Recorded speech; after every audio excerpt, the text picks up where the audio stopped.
Christmas என்பதும் கிறிஸ்தவ புத்தாண்டு என்பதும் கிறிஸ்தவர்களுக்குரியது, முஸ்லிம்களுக்குரியதல்ல.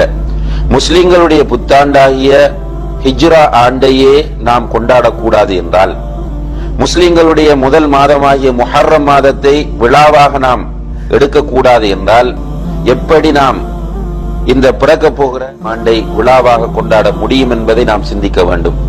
இங்கேதான் நபிகள் நாயகம் ஸல்லல்லாஹு அலைஹி வஸல்லம் அவர்கள் விடுத்த ஒரு எச்சரிக்கை நம் அனைவருடைய கவனத்திற்கும் வர வேண்டும்.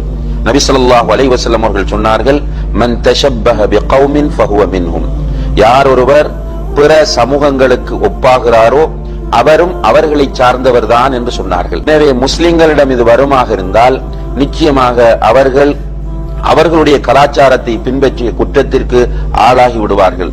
அது SMS ஊடாக இருந்தாலும் சரிதான், Facebook ஊடாக இருந்தாலும் சரிதான். வாழ்த்து சொன்னாலும் அதற்கு நாம் பதில் சொல்லக்கூடாது.